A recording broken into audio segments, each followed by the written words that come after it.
And welcome, everyone, to our 12th of 14 classes in this semester to Humanity's Destiny. And we are starting to come into the final stretch, and we're going to be talking a lot about neuroscience and the human brain today. And I didn't have time yet to get the images that I always love to show of the human brain, and particularly the closer images now that we have from magnetic imaging that are being done of the circuitry and the neurons and everything inside a brain. But I'll see. Come on in. Good. Grab a seat. Here comes our second um, big brain. Got two big brains joining, and so we're going to start to spend some time on exploring this magnificent creation. It's actually been called the masterpiece of evolution or the masterpiece of creation, and that is something that sits on all of our shoulders and will define so much of what's going to happen on Earth and beyond. And that is the human brain. And what is it? What's special about it? What are we learning about it? This field of neuroscience is so interesting. So I'm going to talk a little bit about that. Then we're going to discuss this and put some good notes down. And then we're going to conclude.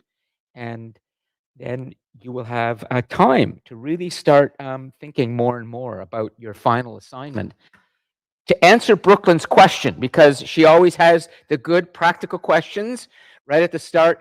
Brooklyn, tomorrow is my big day when I'm going to be marking all the third reflections. So basically, over the next 72 hours, by the weekend, definitely you will see the marks for your third reflection. Okay, so I have about 200 students, and I'm going to be dealing with all the third reflections um, starting tomorrow. Brooklyn, given what you've been doing so far, and basically in terms of the students I see who are joining today synchronously, and um, I'm going to end this phone call. I don't need to take a phone call. Just stay up there. Good. I have the YouTube live stream in front of me, but it's on my phone, and so, and what I see in front of me as well, in terms of the students, I don't think you have to worry too much about your marks. Just keep doing what you're doing. The only thing I would say to you, Brooklyn, is I think what I said last week, uh, and and that is to really think about going more deeply with what you write about, which is fewer topics, um, and more detail and more depth about one topic. Um, but maybe I said a little bit too much last week in terms of saying that perhaps you need to learn how to do that. Because I don't think you need to learn how to do that. I think you're fully capable. But sometimes, Brooklyn, when we talk about too many topics, I might go off on a tangent that I shouldn't too much, and start talking about attention span and social media and the way that I'm worried that younger people are losing the ability to think deeply about one thing. I don't think that's fair. I think you're fully capable of it. Okay. But, anyways, that's kind of where it was coming from. I really want to help all of you to be able to unplug, to sit still, and be able to use this magnificent instrument that we have, all of us, which is your brain. And in that, there's so much. And if you can just be quiet and listen to yourself, you will be able to solve a lot of big problems. So, okay, we're going to talk about that today. And Mayreen is here to give an update as well on how things are going with X. I already introduced Mayreen as good, so you know who she is. Uh, so if there are any questions in the Cosmos or here, just park them in the live chat for now, and we'll come to them. And if you have any questions, just hold on to them for a moment. I'll let Mayreen update you on the club that she started, and then she has other things she needs to get going to. So please go ahead. So, hi everyone. We've officially gotten confirmation for the club, so we're official, and we're just trying to set up a Discord channel for all the members or students who want to join, um, and then we can start promoting the class and the classroom in the pit. Hopefully, next week, because there's only 2 weeks left now for the end of the semester. And then moving forward, we can plan different activities, different like promotion. We can form a team for the expo planning and all of that. So that's moving forward. So if you're interested to join, you could still send an email, and then once you have that Discord groups like channel set up, then we can add, like I can email students and they can be added to that for more information. And it's officially called for now the Global Class Global Class Alliance. Alliance. Global Class Alliance. Mhm. And so I just wanted to actually seek your um, advice and thoughts on the direction that we're heading in right now with Expo and what's happening in this room. And if you want to explore this further or even join this team, let us know. Give Maureen Shooter an email, the global class at durhamcollege.ca, and it could develop into something more. But essentially, here's what we're planning at the moment. And again, I want you to just listen to me for a moment and then tell me what you think.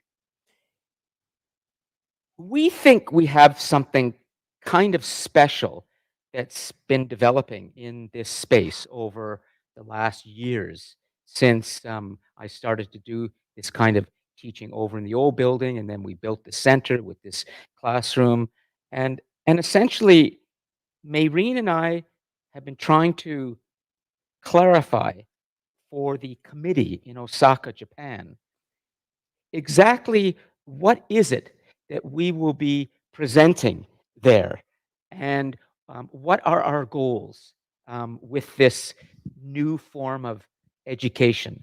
And they're interested seriously in what we're doing because we wrote something for them already, describing what we're doing, and they said yes, but tell us what you hope that the people in Japan are going to be doing after they see you here presenting all that you're doing. What do you want them to be doing? What's your goal? And so now we're kind of rewriting this plan for them to incorporate those notes. And we've been thinking this through, and I wanted to bounce off some ideas on the students because ultimately all of this is being done um, for your future, for our future, but it's all based on students wanting more of this kind of education, more of this kind of pedagogy, more of what's been happening here. So it wouldn't happen and it will never continue without all of you. That's why your voices are so important right now. Something is happening here in this space, in what we're doing, that has some kind of magic to it. And I know because students are telling me this in their reflections. There are a lot of students who don't come to these classes in person, but they watch the classes a lot.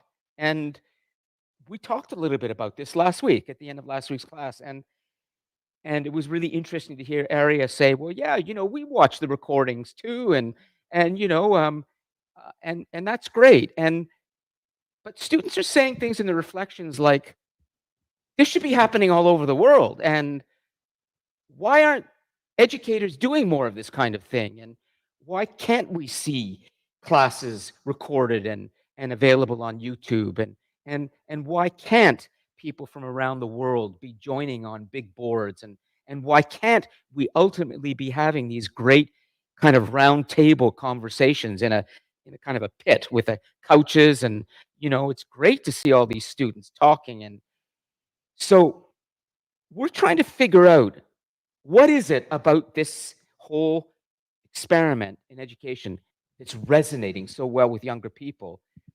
And what's the secret sauce in this that we want to take to Osaka and say, this is something amazing in education.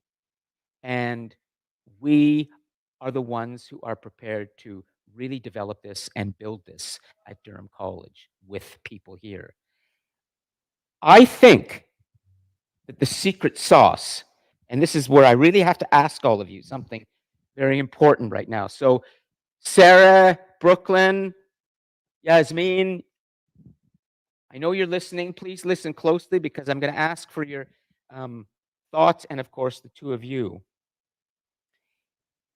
Would you say that the real reason that you come to this in person class is you show up, you don't have to.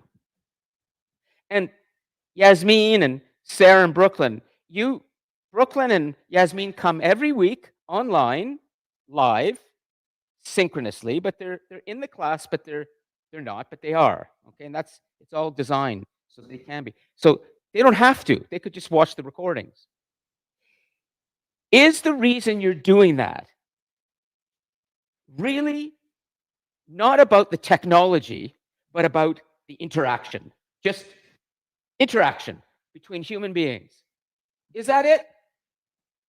There it is, Sarah. Because I like talking to everyone. Just a second, because this is really important. We're trying to be able to say to Japan, this kind of thing where young people come together in a circle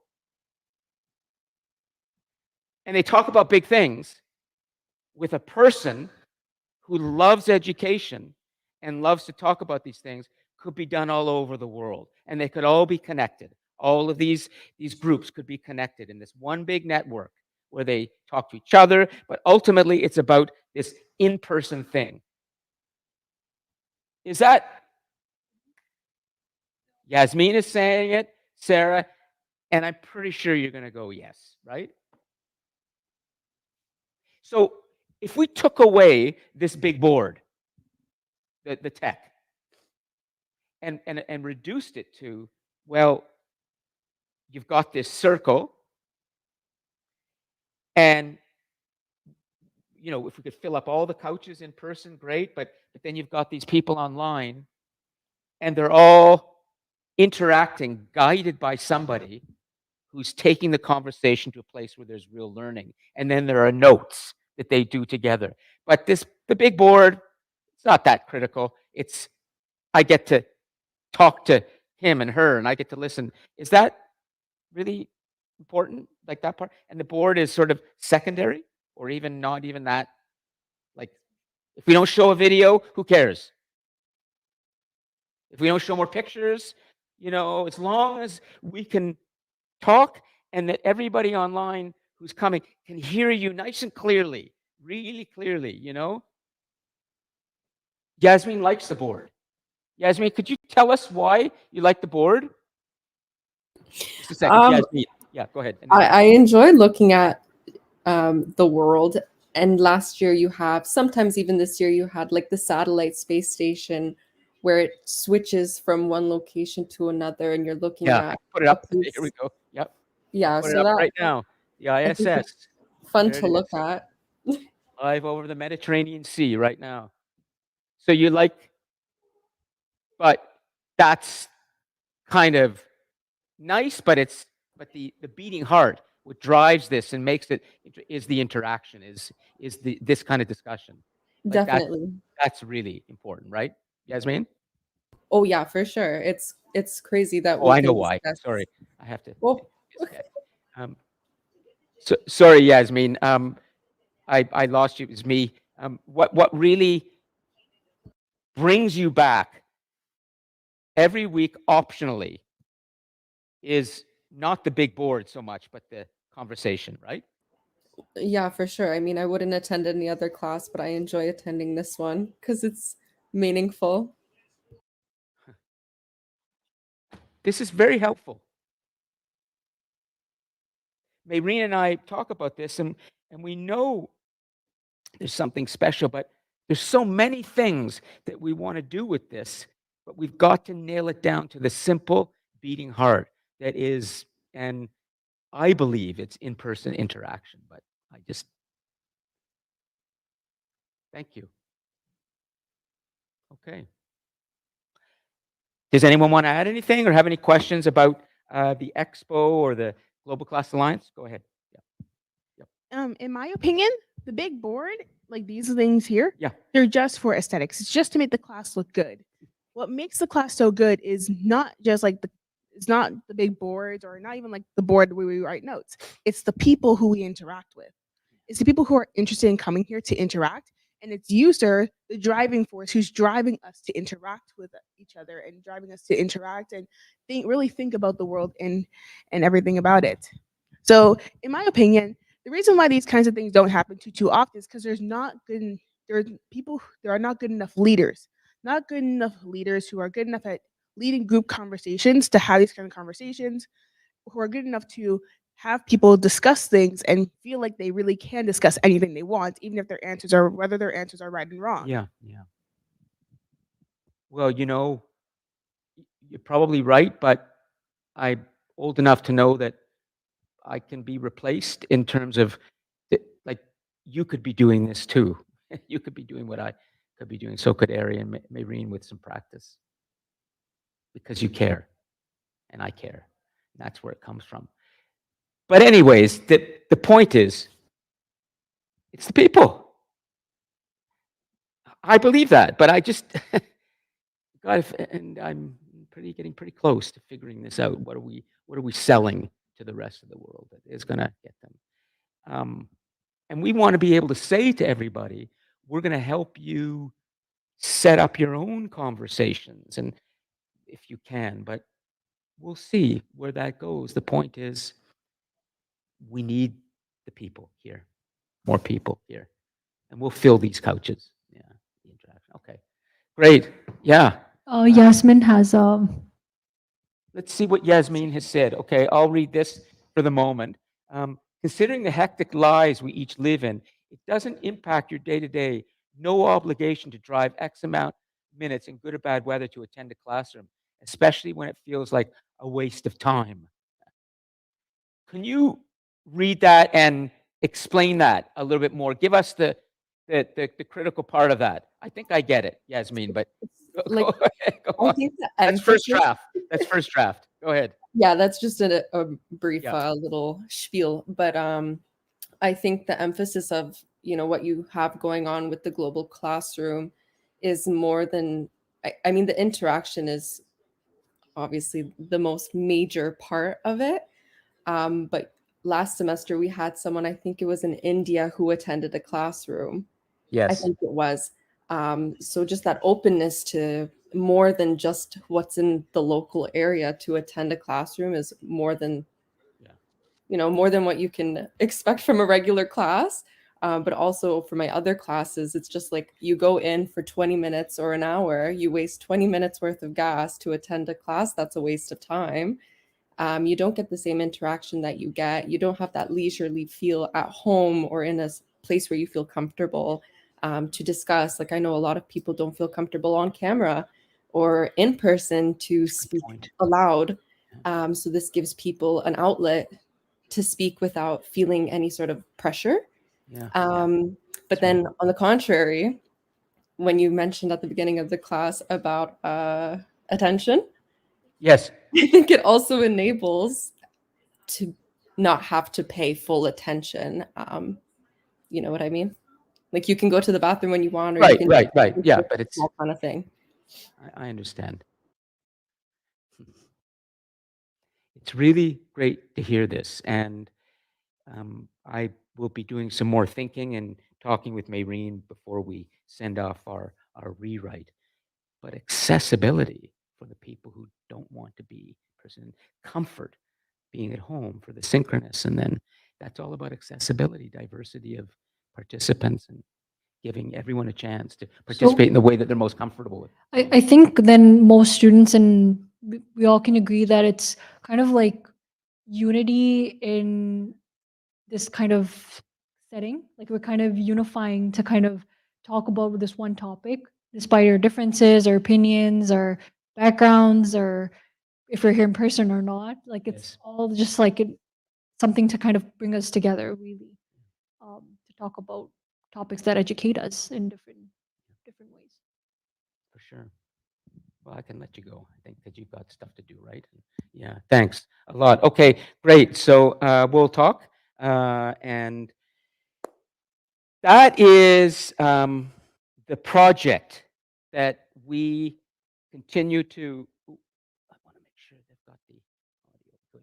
I'll leave the space station up. It's still live. It's over the Sudan right now, but it's dark there now because they're about 8 hours ahead or so, probably. Khartoum is where it is, the space station. I hope that all of you going forwards will have the chance to work on projects, what are often called passion projects, or things that where you feel you're going to make a difference in the future on something in society. And certainly I feel that way about the global class, and more about education. Education is a fundamental right for all human beings on the planet, and we're hoping to open this classroom up more and more, Yasmin, to people from around the world. We've done that, and they can be joining these conversations for free, and they can have free access to great quality education, particularly from countries and crisis zones in the world where they have lost that access. They can jump into one of our classes. So access to education, access to knowledge, all of this is very important in terms of my mission, and I hope that you will be able to develop your own mission, whatever it might be, because it's a very powerful thing. And to quote again one of our great world historians, Jacob Branowski, who told us that knowledge is our destiny, he also said that the most powerful drive in the human story that has made us so different than other creatures on this planet. Part of it, as you'll learn today, is the neocortex in our brains, but it's also that humans take pleasure in doing something well.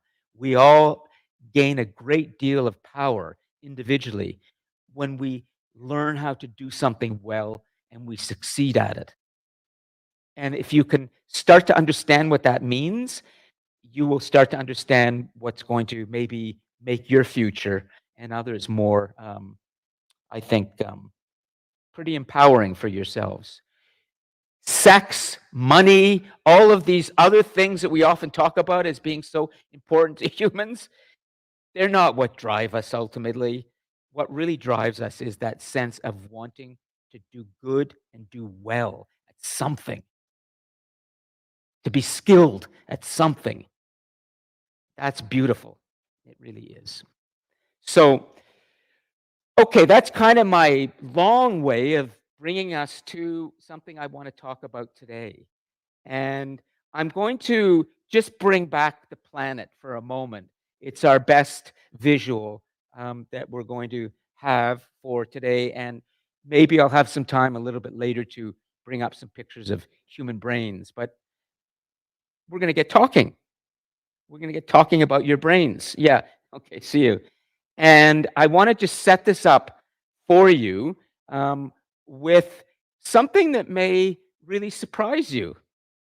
And that is that there's a new field in science, so new that we often say that we are now entering a period where this science is going to become even more and more important, but it's just beginning. In fact, it really began in the 1990s, at the end of the 20th century.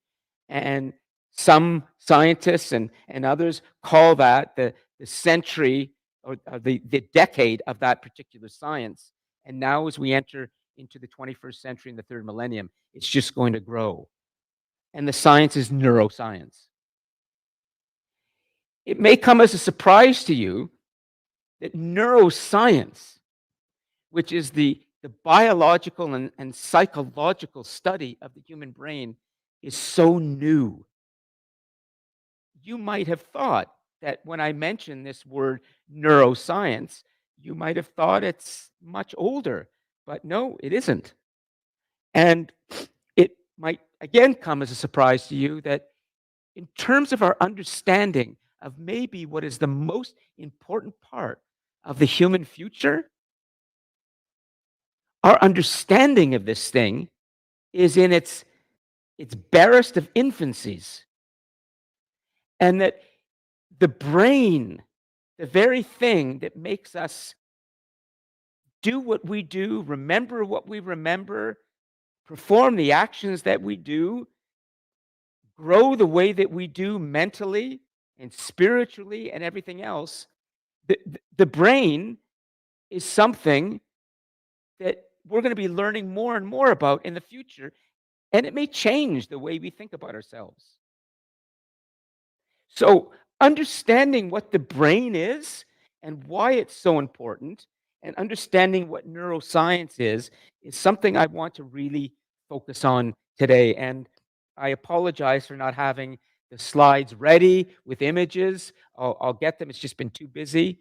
But the truth is, as I just learned listening to you today, what really matters is that we're going to start interacting and talking about these things. So I'm going to get into the conversation soon, but the purpose of the conversation is to help you to deepen your understanding of this thing that you carry with you on your shoulders and only weighs about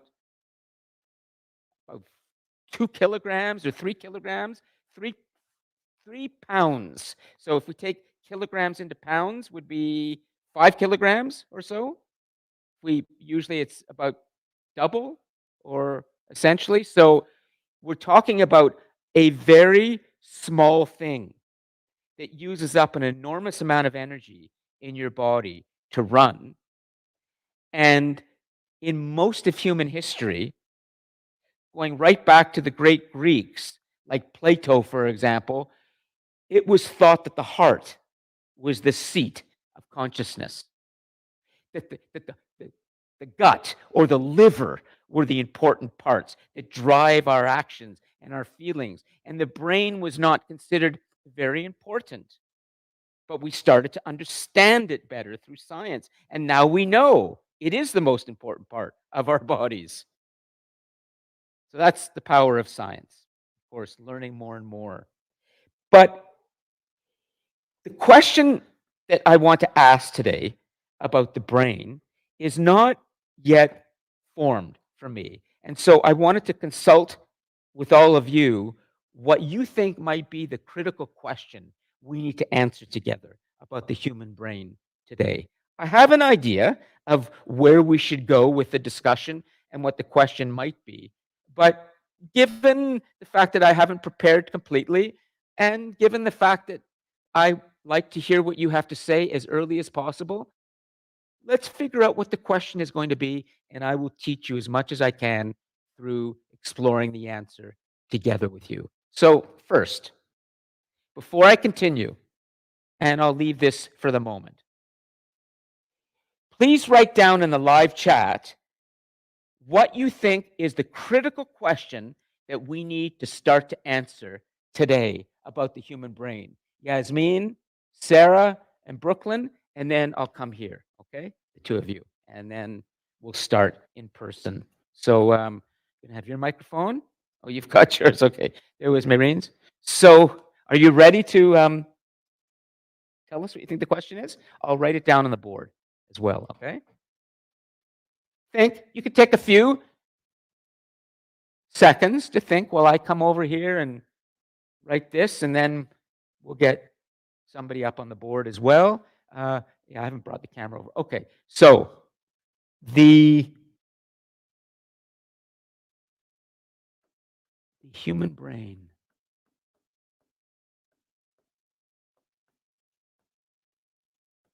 And we're looking at neuroscience.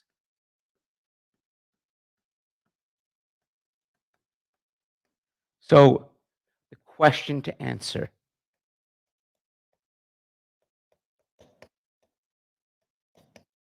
And of course, all questions that we answer in this class are done together, because that's the power of the global classroom. The question to answer together today. You ready, Aria? Or you want to go ahead? All right, go ahead. What is it? Wait, hold on. it's a question about the human brain in Well, general. there's about the human brain that we need to answer today. We're going to explore. I've established in a very introductory way that the brain is the most important part of the human body and the human future.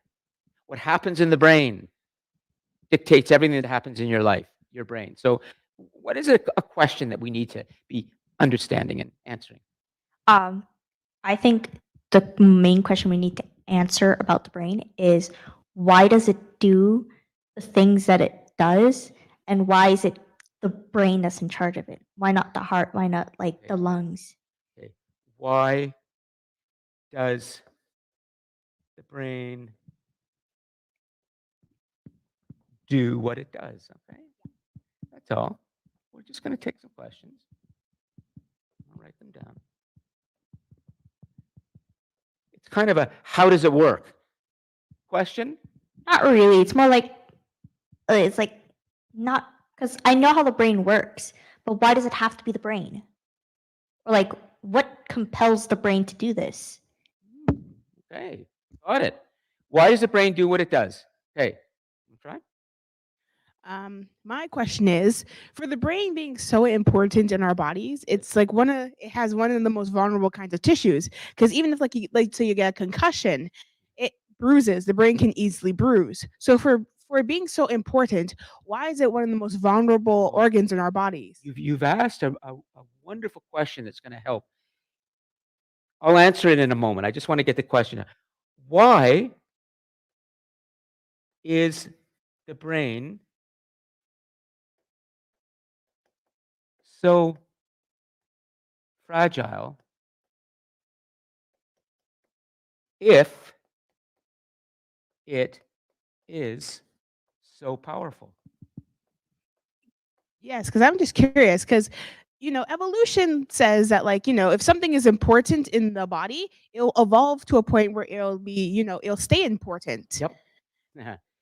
I'm going to help you in the answer to that today to come back to a critical force in our future, and that is complexity. And I will be able to tell you something about complexity that maybe you haven't thought about in a moment. Okay, but that's a great question. Okay, so we have the two questions from the in-person group. We have Yasmin, how can we unlock the rest of our brain? Okay, how can we unlock? And the question will be, what is the rest that we haven't unlocked? Okay, so how can we unlock? And I'll ask for some elaboration on these questions in a moment, okay? So let me just get these. How can we unlock the rest of our brain?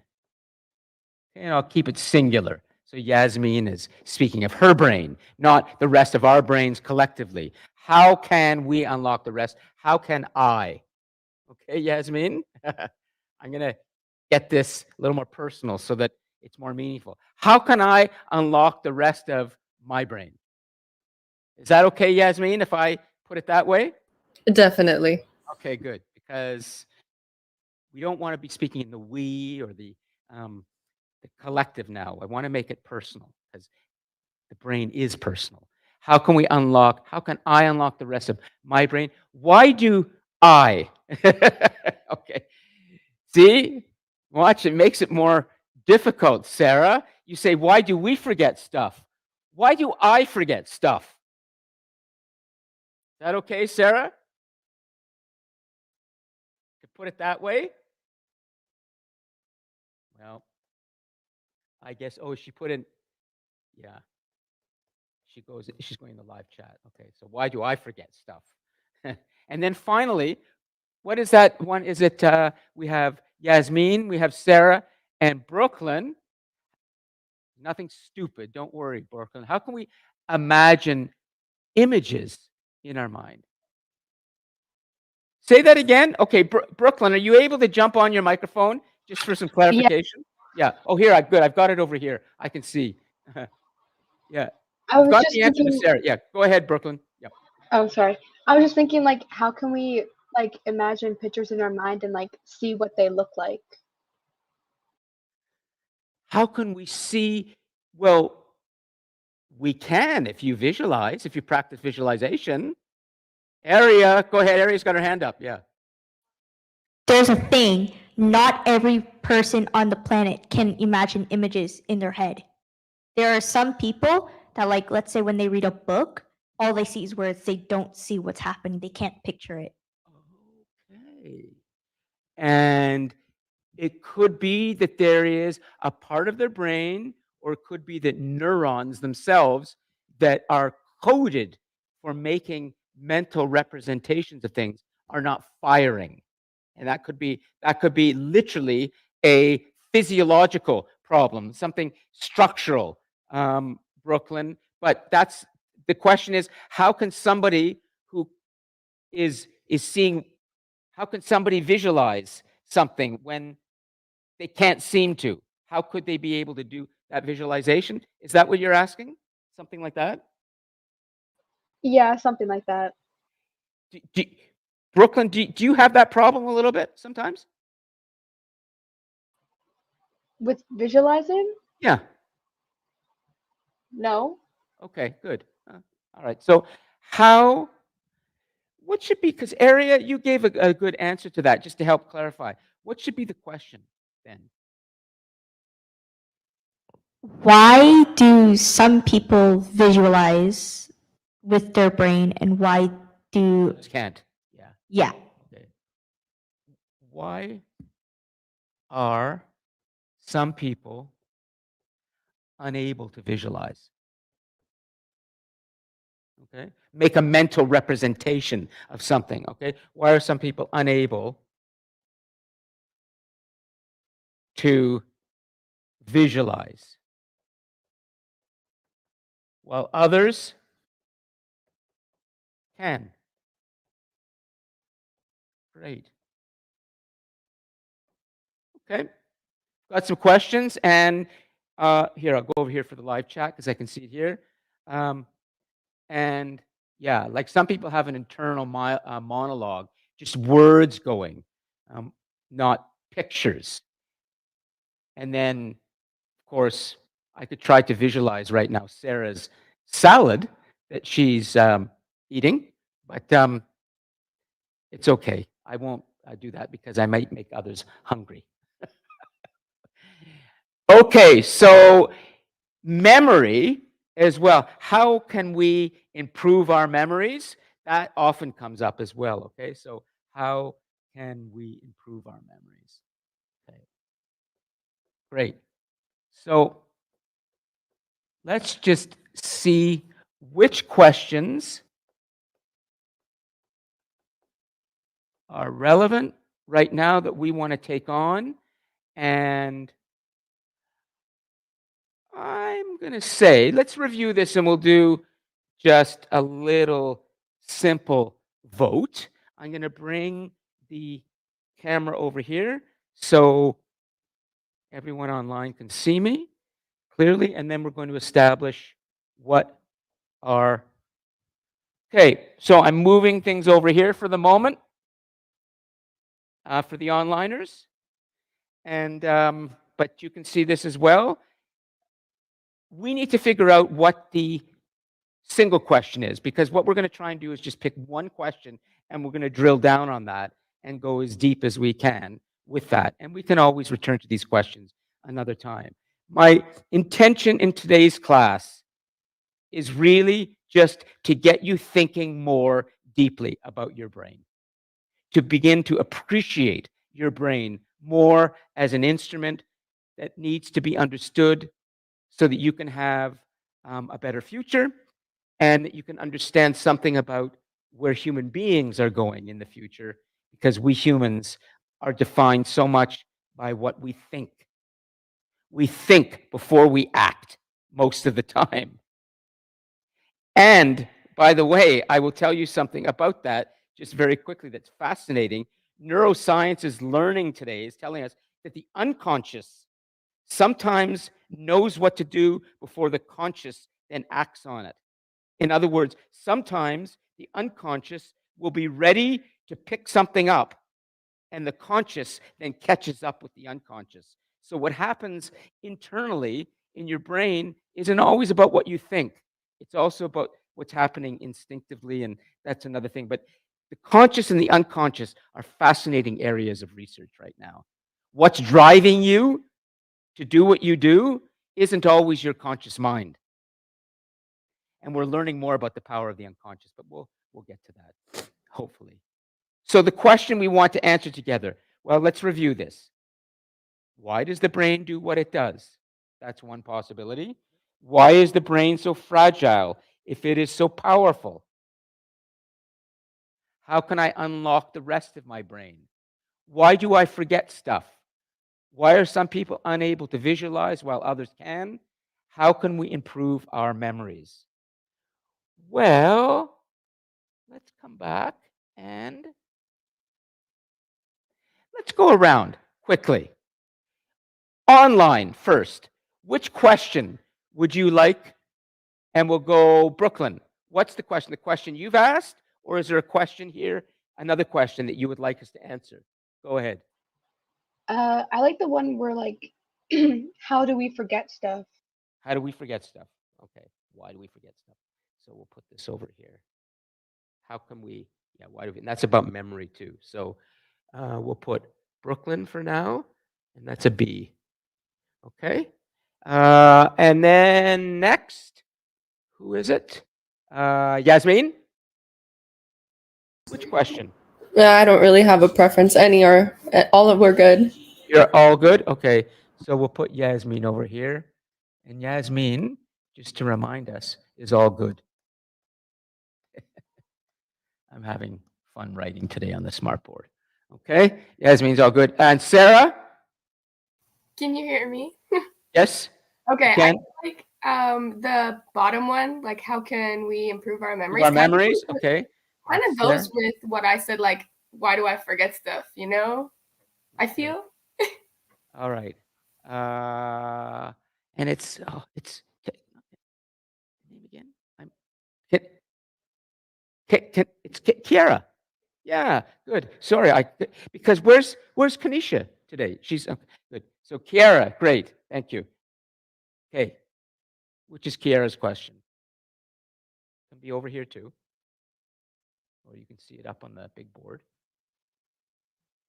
What do you think?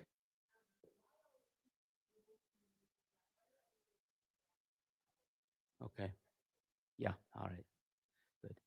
Your first question is a good one. I would choose that myself, but it's all right. So this is Kiara.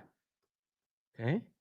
So let's see if there's any question that gets two students, because Yasmin can take anyone. So she'll go with any question, but we've got Brooklyn, we've got Kiara, and we've got Sarah. So finally, Aria. You like the visualizing one? Okay. So that's what we're going to do right now, okay? This is good because we can do a little activity around this. Okay, so why are some people unable to visualize while others can? Well, let me bring this back. And I'm going to try and begin to answer this. First, I want to tell you about the structure of the human brain just a little bit, because what we're learning through neuroscience today is that there are certain parts of the brain that do certain things only. And this is quite new. And the part that visualizes, as opposed to other parts that don't, is a part that we're going to have to identify together in this class today in terms of what part. But I'm going to lay out some parts for you so you understand a little bit more. And I think it's going to be very helpful to do an activity together after this where we're going to practice some visualizing together. And I think you're going to be able to see, to answer your question, that unless we have a disability, unless there is a part of the brain that is not functioning the way it should, And I'll explain in a moment what that means. We all have the ability to visualize. Well, the question is, can we calm ourselves down to be able to do that, to concentrate? This is a very important part of being able to visualize. And so we're going to get to that. Get ready for a kind of moment where we're going to be quiet together for, we might do it for 3 or 4 minutes even. And I'm going to help guide you through this together so that you can begin to understand what has been called the furniture of your imagination. You have certain things that you visualize well that others don't have, and it's unique to you. And it's often said that when we visualize things, we have this sort of furniture, and that, we move the furniture around so that, there's a couch, and there's a table, and there are chairs, and there may be certain paintings. But depending on a situation, we move those things around. The furniture gets moved around, but we have these basic pieces that keep coming back to us all the time in our minds that have a lot to do with our history, what we've gone through, not necessarily what we consider biological. In other words, we're learning more and more from neuroscience that we're not hardwired, that the brain is something very plastic.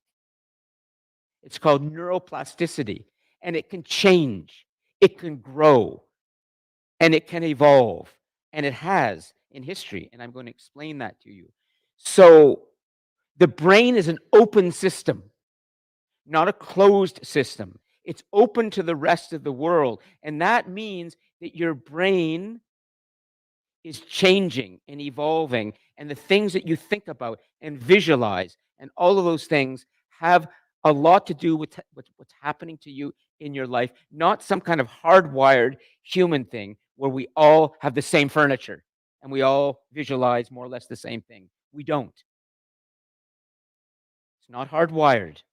It's an open system. Okay, Area?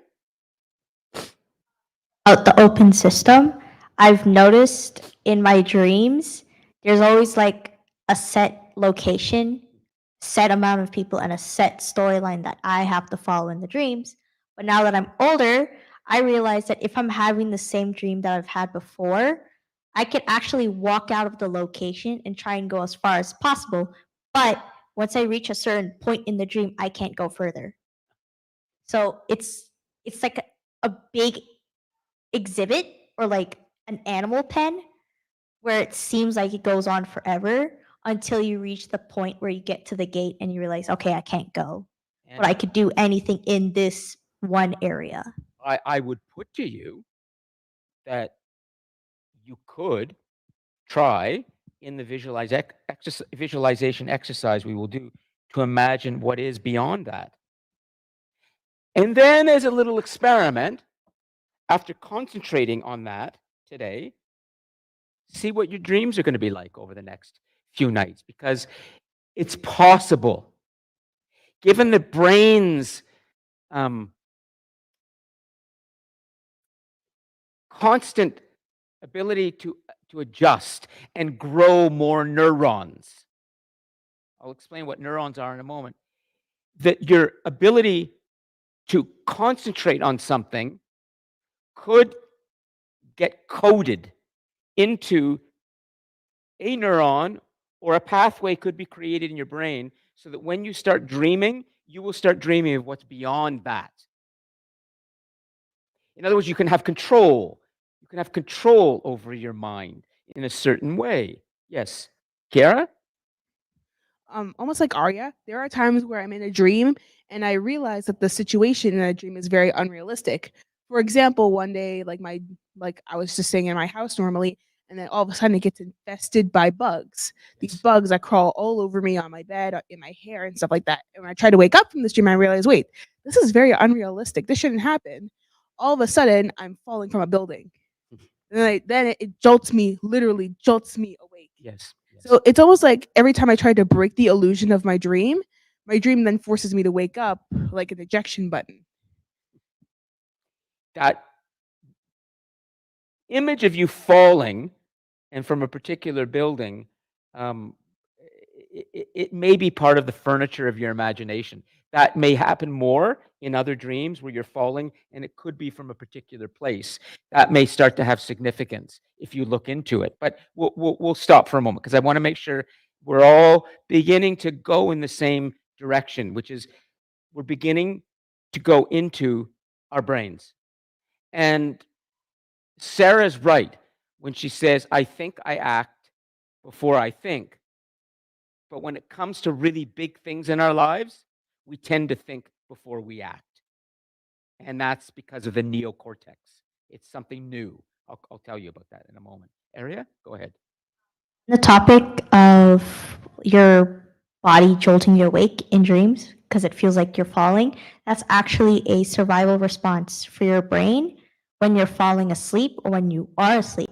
Your brain, because like your heart rate slows down, everything slows down. Your brain is automatically thinking that you're about to die. So it gives you like a little shock, kind of like jolt you awake so that you don't die. But it kind of mixes that up with sleep. It's possible that that's your unconscious speaking to you, but I don't have enough information. I'm not knowledgeable enough to really speak to that. I would advise all of you, if you would like to understand the unconscious more, then you must read a classic.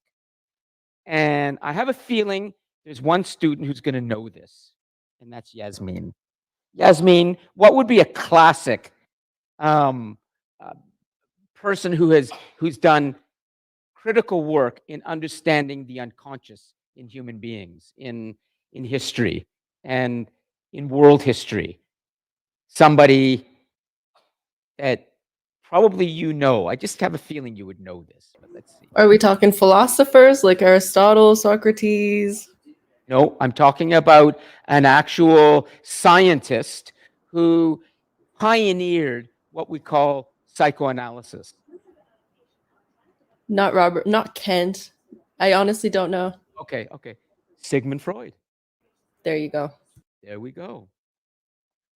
And you need to read, or at least familiarize yourself with his classic called The Interpretation of Dreams.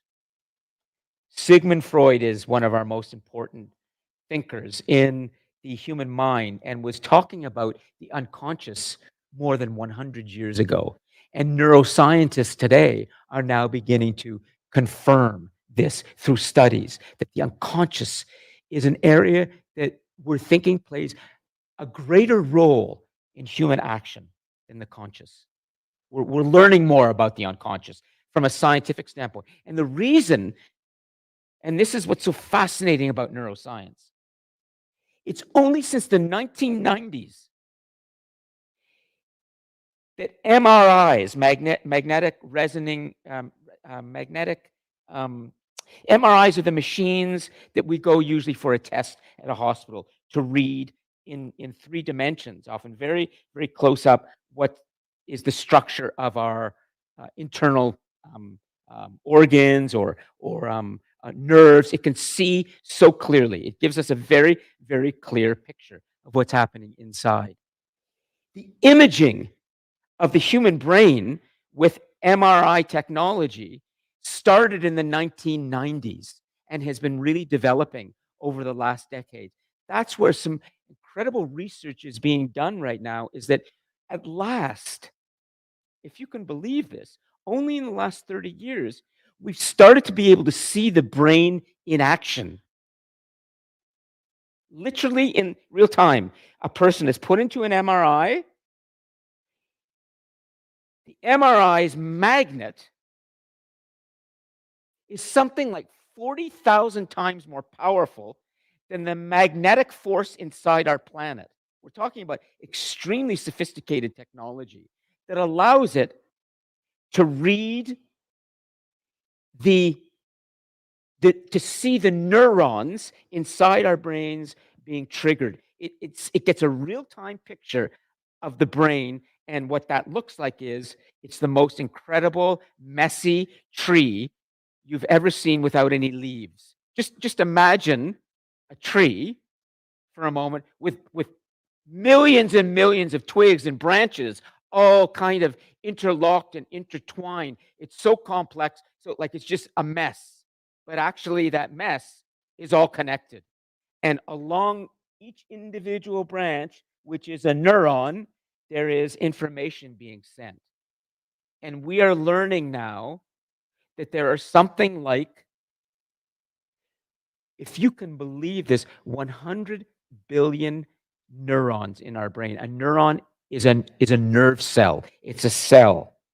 All of these cells, like twigs on a tree interlocking, are all connected to each other. And depending at any moment, in terms of what I'm seeing, what I'm smelling, what I'm touching, whatever my senses are picking up, all of that information is being sent by a cell into that huge party of cells. They're long, it's like tiny little strips of twigs, all interlocked. And the information goes into that. And then it is processed through this, and pathways are created in there. And so then the brain makes a decision how I should now move my body. In other words, I take information in through what I sense.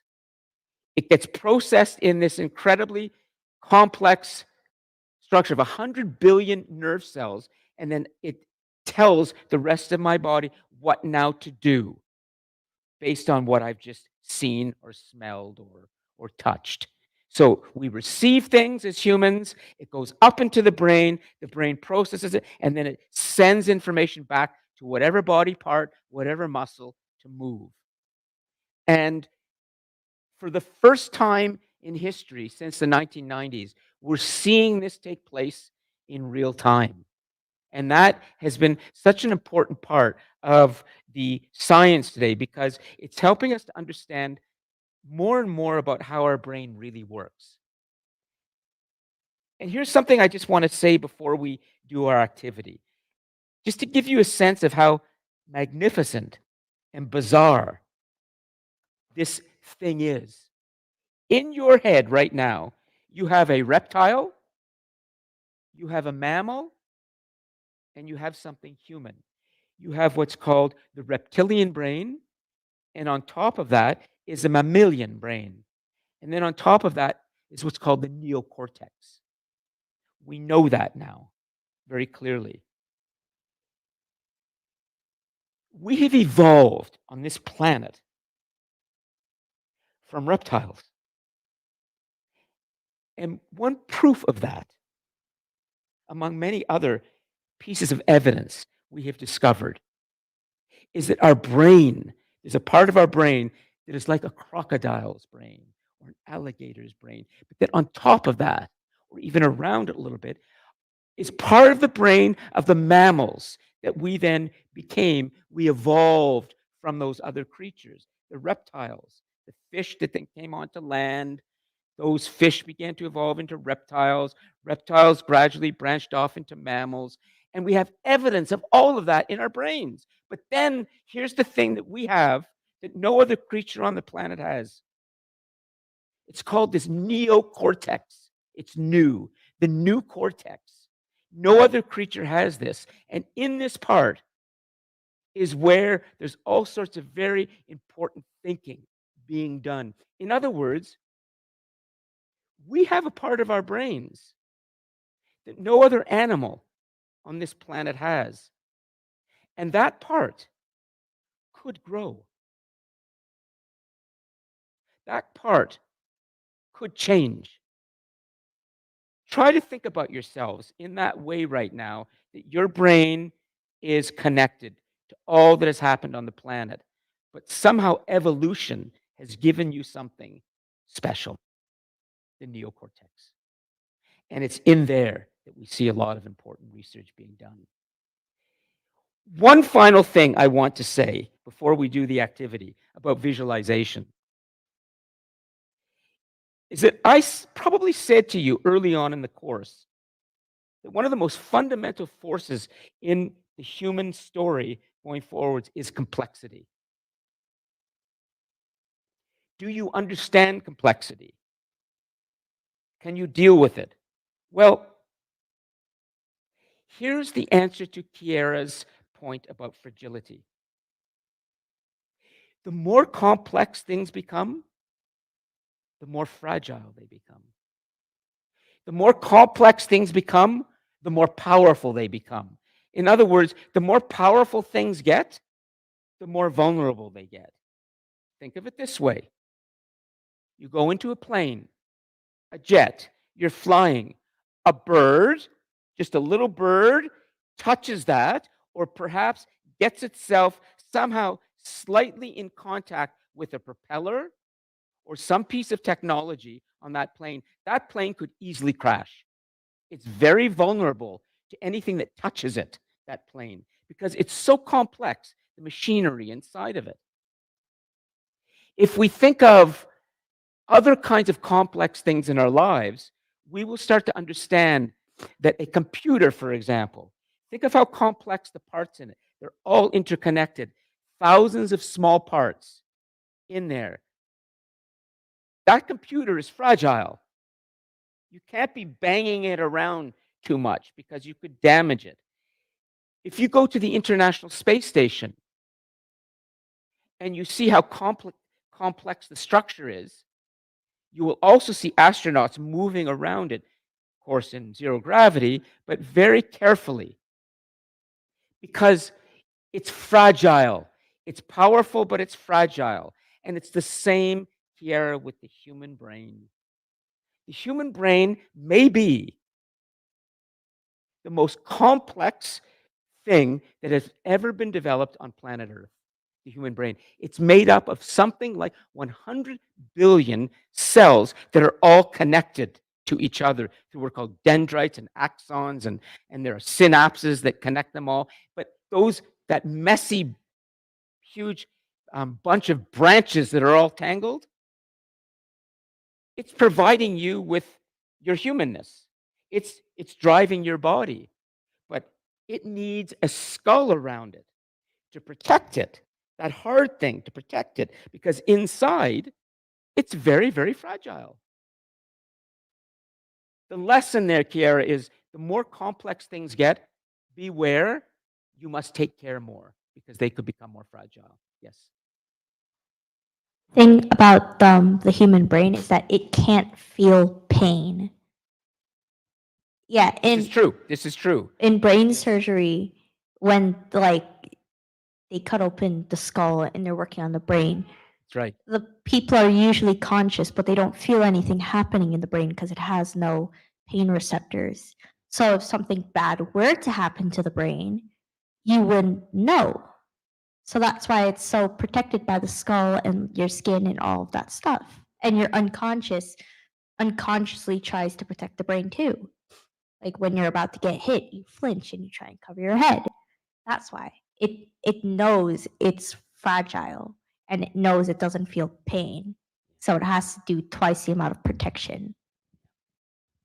I even can tell you that once upon a time in another life, I was a television producer, and I produced television series and directed them, and one of them was one for the Discovery Channel and in Canada called Downtown Angel of Medicine, where I had to spend a lot of time at St. Mike's Hospital setting up the stories there. It was a series of episodes we did.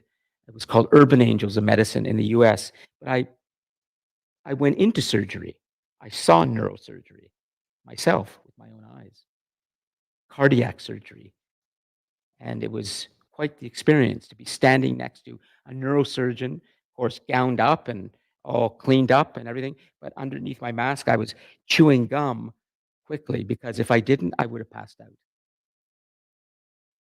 And to be able to watch a brain emerge in a real human and see that that person behind the curtain was talking to the neurosurgeon while they were beginning to probe into the brain. It was just mind blowing to see that kind of a moment where I come face to face, literally, or face to face with such a magnificent thing. I'll just conclude and then we'll do the exercise by saying, I hope that you will leave today's class with a little deeper understanding of what is meant by it is a masterpiece of evolution. It's a masterpiece of creation, the human brain, and we must protect it. Now, in this human brain of yours, you have the ability to make mental representations. That's what visualization is. So I'm going to ask each of you now, Yasmin, Sarah, Brooklyn, Kiara, and Aria, and I will do it with you a little bit while I'm cleaning up some notes. I want you to be able to concentrate on an image. First, you need to create the image for yourself. Then, I'm going to ask you to concentrate on it so that you don't lose that image. That the chaos of your mind, of all the things going through your head, does not blow that image away. I'd like you to experience something of the power that is at your disposal when you know how to regulate your thinking. It's said that this is something that only the neocortex is able to do. That the mammals and reptiles and other creatures and even dolphins who have very sophisticated brains, they can't plan and have long-term goals the way we humans can. And we can because we can think about the long term. We can imagine it. We can visualize it. So I'd like you to engage with this a little bit and feel a little bit of this power that we have. It's the human power. You are about to control your mind. Okay. So first, let's be quiet. Let's be still. And for Sarah, Yasmin, Brooklyn online, you're going to have to put the salad aside. You're going to have to close a tab that might be in front of you right now. You're going to have to shut down anything that can interfere with your thinking. And now I would like you to start imagining a scene.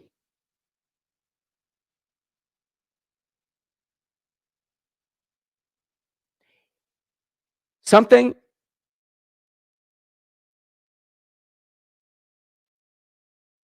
that you want to improve. Something you want to make better. I want you to visualize it so that you almost start to feel that you are immersed in it. It's real. Try to begin to do that. And then once you have that scene or image, be very simple, hold on to it. Hold it and think it. Albert Einstein said maybe one of his greatest strengths was he could hold on to one thought longer than anybody else. And by doing that, he could begin to solve some problems.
With this picture, this mental representation that you're holding in your mind, now try and look at it from a different angle, as if the movie has cut to a wider shot, a close-up, an aerial shot, or the camera is down on the ground looking up. But try to look at it from a different perspective and then try to walk around it. You're walking around it.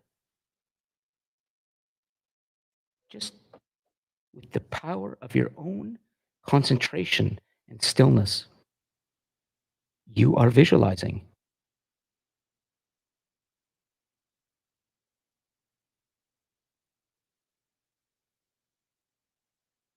You're doing what athletes do when they want to succeed. You are thinking of something in the future.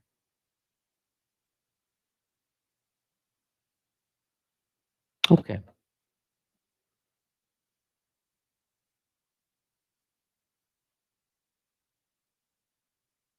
Good. Aria and Kiara, their eyes are closed. This is good. Good, Jasmine.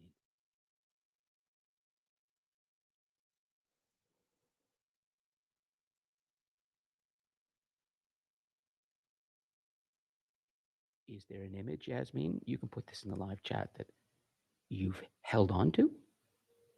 Have you held on to that image? The brain on legs? Good.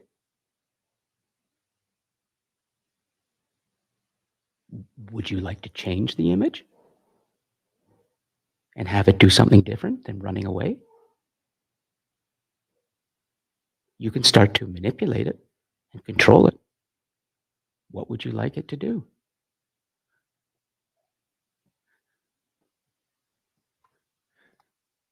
Excellent.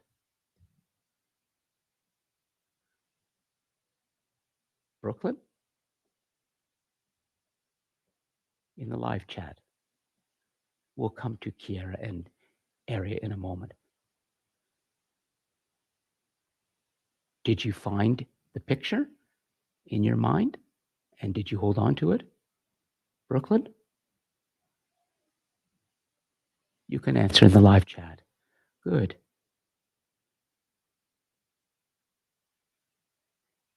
Was it a picture of you doing something better? A picture of you succeeding? Ah, okay, good, lovely. Sarah, did you get a picture? Ah, well, now we've run into our first roadblock today. Do you have control over reducing that noise? Can you stop that noise? Oh,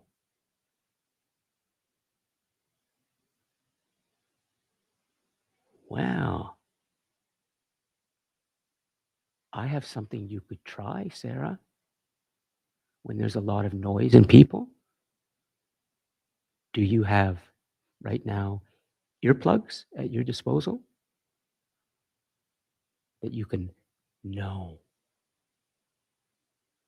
Okay, we'll help you. All right. Kiara, Aria, you feel you have something? Kiara? Okay, great. So we're going to take this up. I just want to establish something to remind you of how this started. A question was asked, why are some people unable to visualize while others can? And then we decided Aria and Kiara like that. And I think we've just established that everybody here, except for Sarah, who had extenuating circumstances, as in noise and her roommates, everybody here was able to visualize. So I'm doubting the statement that some people can't visualize. And I'm suggesting that if they can concentrate better, they will be able to visualize. Does that make sense, Kiara? Make sense? Okay. That's what I'm suggesting for you. I think there's proof here that and probably if Sarah had had a quieter place, she could have done this as well. Okay. Both Kiara and Aria, do you feel comfortable coming up into the chairs here and telling us what you were visualizing? You don't have to. If it's too personal, that's fine. But I want the onliners to see you. Okay, clearly? Great. Okay, so I'm going to come back here. And excellent. So get ready, Yasmin and Brooklyn, to tell us more about what you saw. And Aria, first, please tell us what you were able to visualize. So, for context, I'm trying to write a story and I've been stuck on what the next chapter would be. So, I decided to try and visualize how I would get the characters out of location A to get them into the actual plot of the storyline. So, I visualized the scene and I visualized like the four main characters and how I would make their village or their hometown turn against them to force them to try and leave. And then I had to think of like dialogue, what time of day it was, who caused issue, who's rioting, and then like just before we like started this discussion right now, I got to the point where the characters were about to successfully leave, but then they were caught last minute. And then the two other characters, like there's six in total. Yep. I had two characters come in who were supposed to be their saviors, come in and interrupt and like basically stand as a wall to threaten the village people not like trying basically kill these kids Yeah, sure. because it's a bunch of teenagers and for context their kingdom hunts witches but witches have been missing for centuries. All of a sudden the two young girls in the group, their magic manifests and then So you saw this. yeah, I visualized You it. see this. Okay. Yeah, like a movie. Yeah, absolutely. Like a movie. Yeah. Like a movie. And have you ever visualized like that before? Yeah, all the time. All the time. Yeah, that's called maladaptive daydreaming. something from her in terms of what she's doing. Do you realize that your brain is an electrical instrument? Like there's actually electricity happening in it as the um, information that is moving along your nerve cells or brain cells down from one end to another, and then is creating a pathway with other neurons it's connected to, and then it's continuing to move along. That information is being moved in an electrical way, similar to how we might see a light bulb activating, because the brain has electrons in it too, Yeah. all things. So you can control that electrical process. But don't you find that you can control it better when you unplug from things and listen to your brain, as opposed to have other things around you going on, music or people's voices? Don't you need silence to do that? Yeah. I See, noticed that if I'm imagining things, I have to be in a silent room. Yeah. I can't have someone trying to talk around Yeah, me or yeah. like talk to me because it's distracting because I'm focusing on the words. But then the images in my head, it starts to get like distorted or warped. Incredible thing, the brain and what it's able to imagine through mental representation. What did you actually begin to think about? So, you just mentioned how like you need to focus to be able to visualize stuff. For me, the opposite is true. Okay. In fact, being unfocused, being in a crowded surrounding, it actually forces my mind in a way to daydream. I involuntarily many times during the day daydream about certain things, and it just happens on the occasion. I could be sitting down having a casual conversation in the cafeteria, Yes. and then all of a sudden I'm in this other place, this other realm. Yes. Yeah. And I'm just sitting there visualizing it all. And I'm just like, yes, I like this place. Then I get back to the real world. I'm like, oh. Have you ever thought that you can actually regulate and control that process more by summoning it, by being quiet, and then allowing it to come to you, and then thinking about what it's saying, and then from that beginning to act on that? I've tried, like when I was sitting down here thinking about that specific topic you're talking Yes. about a goal and something. I tried to sit down and focus and think about a particular goal, but then when I try to visualize it, try to figure it out, all of a sudden I come to a field full of flowers. I'm wearing a white outfit and I'm just like, what am I doing here? All of a sudden I'm just sitting down this field, I'm looking up and I think I want to fly, I want to do all this stuff. So I feel like focusing for me, if I try to focus, it's harder for me to visualize. I just like my mind likes to wander. If I let my mind wander, it does the work for me and it just allows me to visualize and find all these different things. If I don't let it wander and I try to focus it forcefully to visualize something I want, it Okay. works Sure. temporarily, but it won't be permanent. Have you ever sat for 30 minutes or more still and just let your mind go and did not react for 30 minutes or more? Have you ever done that? Definitely. done it for- Sometimes I've even done it for like an hour. Good. Okay. And it's I just sit there and let my mind completely go off the handles and wander. Good. And the end result was me riding a dragon. And did you stay on that, like, and that stayed for a while, the dragon? It started off as me walking around, then it ended up as me hitting somebody, then it ended as me being in jail, and I escaped, and then I went on the dragon. It ended with me on the dragon, and then I fell off the dragon, and then my daydream ended from there. I was like, I was unable to go back into that same daydream again because I forgot parts of it as well. So I was unable to get myself back into that setting. It, it's a very good practice to be able to sit for longer and longer periods in quiet places and let your brain just fire off all the neurons at once. You just be chaotic. And then gradually, images are going to settle, and something is going to settle to the point where you are ready to say, that's the thing that matters the most to me.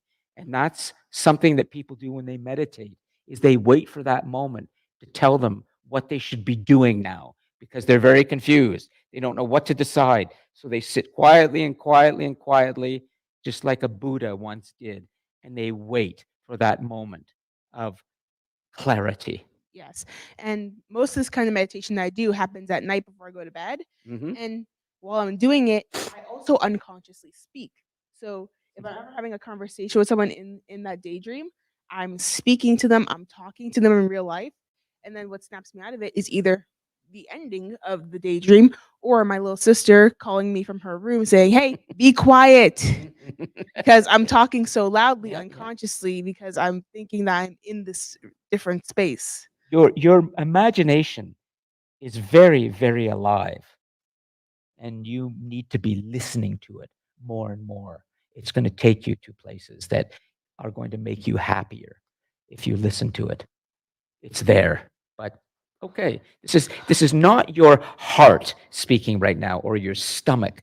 It wasn't that long ago. Egyptians and Greeks and others really did think that the center of our consciousness was the heart and everything. But now we know better, and we're beginning to understand this process that's happening in all of us. Okay, we're going to, geez, it's already 25. We have a few minutes left. If you can believe it. I want to let you go a little bit earlier because the rain is kind of loud outside. But hold on. Let's come to Brooklyn.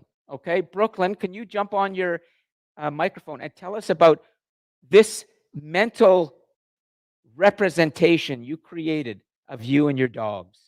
What was going on there? Please go ahead.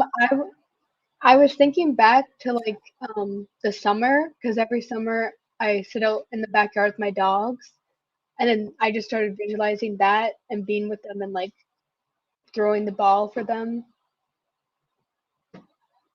And have you ever tried what Arya described in good detail and with conviction of actually creating mental representations quite regularly of things? Have you ever tried that? I have not. And have you ever tried sitting in a quiet place, as Arya described it? She needs to be in a quiet place to see clearly what's happening so that she's calming herself, and then she can start to really see more clearly what is in her mind, and she can visualize that. Have you ever taken the time to do that? Sit quietly for 30 minutes or longer and do that? Not really. I don't need like a quiet space to imagine stuff. I daydream quite a lot, so I can be like in a crowded place and my mind will just do something else. Have you ever tried to control the daydreams a little bit more so that they're actually taking you to some solution to a problem where you're imagining yourself solving that problem, just the way Arya begins to solve the problems of her next scene or her characters? She's seeing them do things. Have you ever tried to do that in terms of your life where you're seeing yourself or others do things where a problem is being solved? You actually imagine it being solved. You ever tried that? I haven't, no. I would recommend it. And you'll start to understand a little bit more about the immense power that you have as a human being with the brain that sits on your shoulders. Okay, let's see. Finally, Sarah, we know has some difficulties, but we'll come to that at the end. Yasmin, tell us what you saw. Well, at the beginning, as you were kind of guiding questions to bring images into the mind, when you said to picture yourself Yes. in a scene, I imagined myself driving on like a coastline with the water, and there was like a sepia type of hue to the visual. Yes. And then you told us to think of something you want to make better. And I thought about my brain. And then the other question, I also thought about my brain, which then developed me to think about my brain running away from me, because I feel like it's just a constant battle inside the body about whether I want to better myself or not. Not even in a mental health kind of way, just like in a grand scheme of things. Sure. But then it made me laugh. So it was a happy thing. It wasn't really a sad thing. But it's true that you actually did visualize. In other words, you saw something in your mind's eye that was moving. It was a picture of something, and it was visual. Is that true? Yeah, but I also do daydream quite often, but I'm better picturing things in my mind with my eyes open opposed to closed. And I tend to fixate on certain items or objects around me, and I just Sure. kind of fall into a haze in the furniture. Okay, great. All right, I just want to wrap up. I'm just concluding. And the whole point of today was just trying to introduce you to the idea of the fact that you have this magnificent instrument, and it's going to be defining how you use it and how you tap into its powers will dictate how your future unfolds.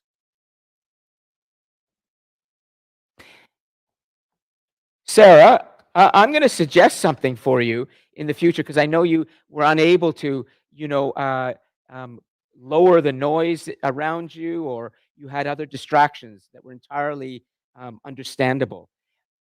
I'm going to suggest that you try something in terms of how technology today can actually help us to concentrate better.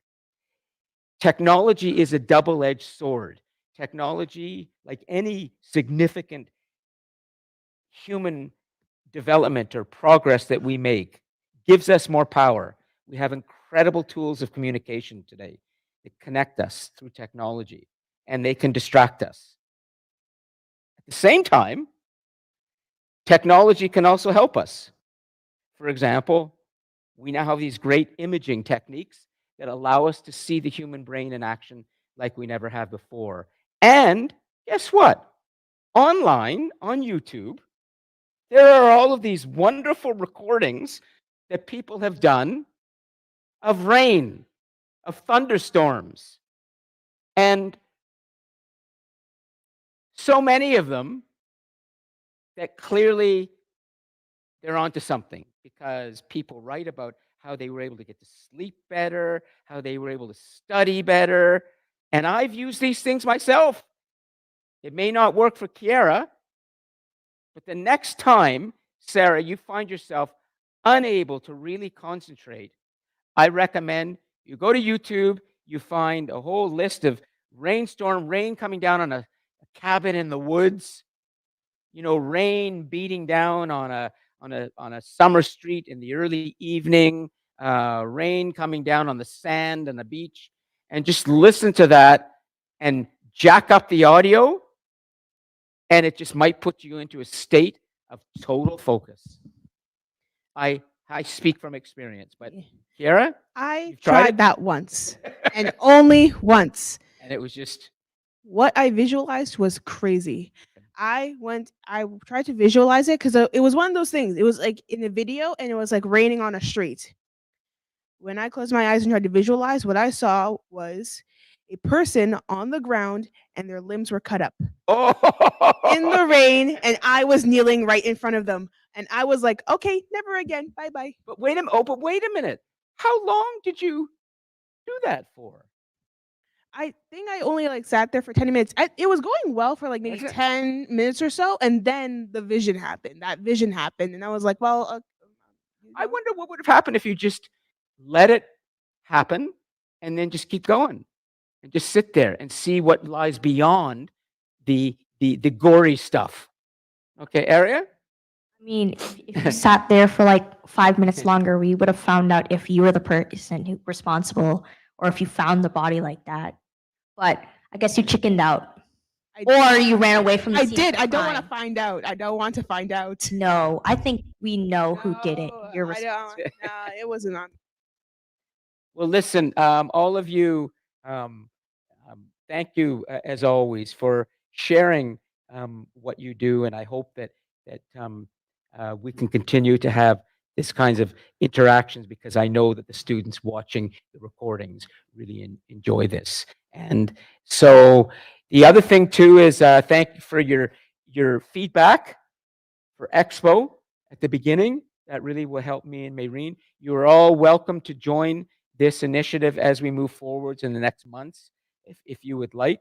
And I will be marking your third reflections over the next 72 hours or so into the weekend. They will be done. And remember, you have your big one coming, your fourth reflection. That's a big assignment. If there's anything you need to discuss with me, just shoot me an email and we can talk offline. Okay? Anything you'd like to say before we conclude in the cosmos? Just jump on your microphone. Sarah's there. I think Brooklyn and Yasmin have left. Class is over. Sarah's all good. You're good? Okay. Next week, we'll try and get back to our good iron-blooded orphans. Okay. Thanks.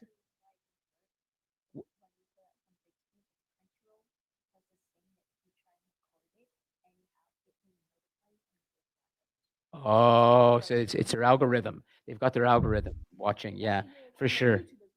Yeah. Okay. Fair enough. Well, if you can send me something on YouTube, and then I can run it off YouTube. Okay. Okay. Okay, great. I'm shutting my microphone off and then we're done. Okay, see you all next week. Great.